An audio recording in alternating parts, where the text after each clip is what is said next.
Welcome back to another SCP reading, dear researchers. Today we're going to be reading SCP-271, Inscribed Disk. Now without further ado, item number SCP-271, Object Class, Keter, Special Containment Procedures. SCP-271 is to be stored as long as possible in Containment Unit !12 in Redacted on a meter-high stone pedestal, SCP-271-1, which will be flooded with water and sealed off in a hollow 5-centimeter thick sphere composed of glass saturated with iron. Permanent neodymium, redacted, magnets will be mounted around the standard-sized room to suspend the sphere in air and repel unwanted intruders. The room will be lined with pyrolytic carbon to contain the magnetic field generated by the magnets. The door to the room is to be left unguarded and disguised as an ordinary janitorial closet and kept locked by an unobtrusive password box mounted in the wall, down the hallway, and around the corner that appears to be a thermostat. Dr. VG is to change the password on a monthly basis. All study is to be observation only until further notice. In case of unauthorized access, electromagnets in the room are to be activated to remotely destroy the glass sphere so that recovery may be simplified. Description: SCP-271 is a small disk, composition unknown but metallic in nature, a little more than 4 centimeters in diameter, and engraved with a number of symbols that may or may not represent an unknown alphabet. These symbols are infectious to their environment over time, gradually appearing as if invisibly carved into nearby objects. They are capable of escaping through any hole, however minute, but have been demonstrated to be unable to penetrate non-gaseous fluids. Objects that carry this symbol for a sufficient time begin to be changed on a molecular level to the same material as the SCP. Both the engraving and petrification process are extremely painful to biotic organisms.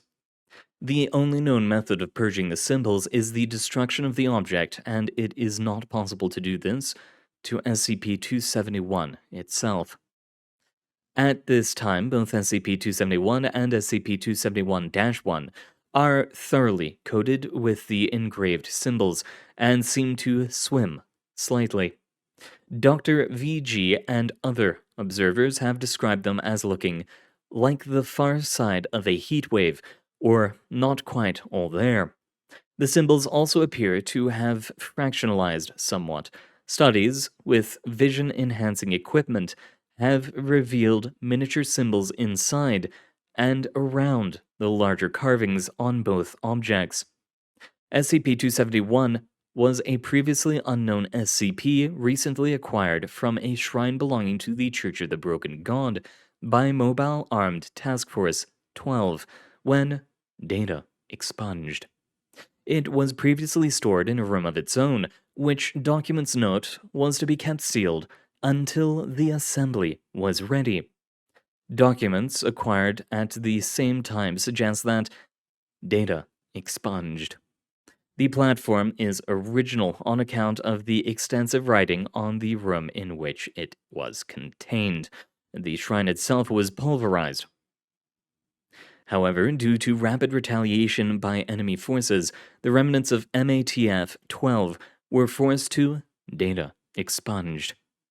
Contact has been re-established, but the nature of the SCP and the enemy seekers prevent easy recovery, and it is currently considered more advisable for the SCP to remain hidden if comparatively unprotected than to attract attention by launching a very extensive recovery mission.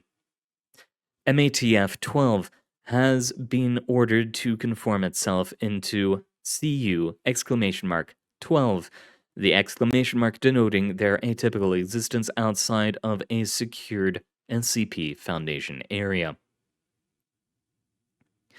Addendum: SCP-271 is not to be brought into the presence of SCP-882. Emergency Bulletin: Reports from other embedded sources indicate that as of a redacted date, the Church is aware of CU!12 and the location of SCP-271, and is planning an imminent assault against the unit.